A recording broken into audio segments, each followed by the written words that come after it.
So yo, what's up mga bagang? Another reaction video na naman patungkol dito kay Franklin Miano, yung mga nauusong mga motivational speaker. And also, honestly, nakita ko lang to nung tinira siya ni mga gago. So let's go, pakinggan natin yung isa sa mga videos niya patungkol sa mga quotable niyang mga speech.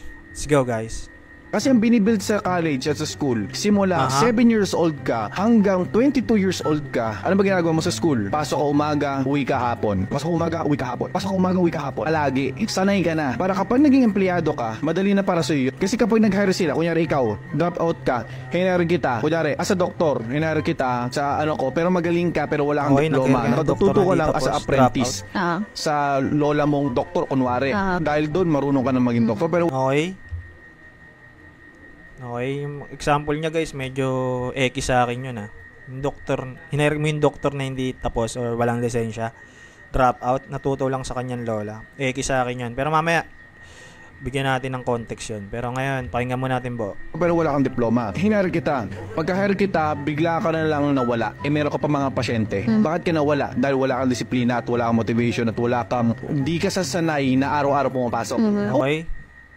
Sige, tuloy naman mga pasyente. Kaya hindi na nagtitake ng mga risk yung mga companies kasi balang araw pwede ka rin mawala. Okay, gets ko na to guys, huwag na natin ituloy. Okay, gets ko naman na.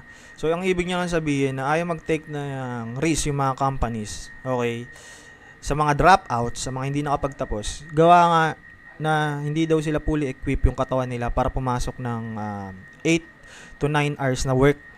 Okay? So, ang baba ng tingin niya dun sa mga nakapagtapos, no? Kasi parang sinasabi niya dito na parang ang binild lang sa'yo ng school, okay, is magtrabaho ng 8 to 9 hours. Okay? Kumbaga, hinire ka lang ng isang company dahil sanay ka na ganun. Sanay ka nang pumasok ng ganung kahabang oras. Okay?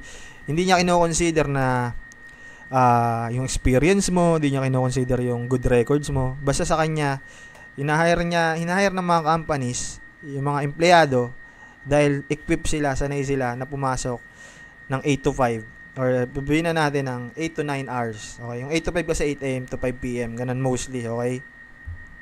So, nakakainis lang guys na ang sinample niya pa rito is doktor. Okay, doktor daw. Una sa lahat, no, kung ikaw isang company, isang hospital, mag-hire ka ba ng hindi lisensyadong doktor or yung mga dropouts? Syempre hindi, guys.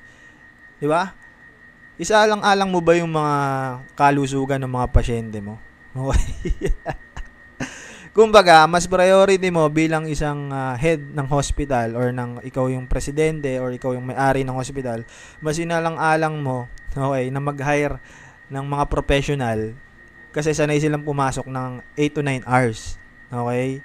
Pero hindi ka rin mag-aatubiling mag-hire ng mga dropouts kung sanay sila na pumasok ng 8 to 9 hours. Ganon.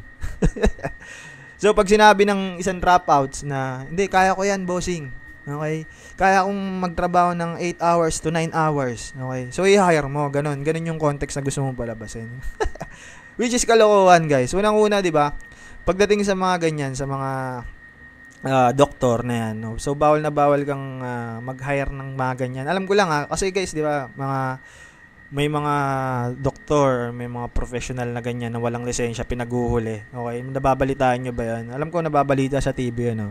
Kaya para mag-hire ka ng mga dropouts at hindi mga tapos, is X agad yun. So, pangit na example na ginawa mo nun. Okay?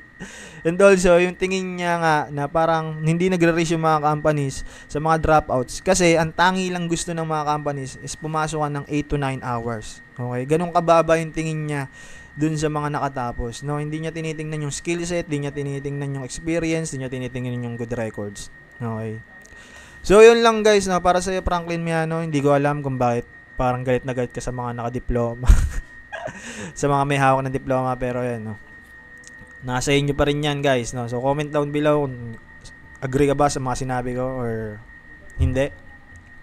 Peace, yo!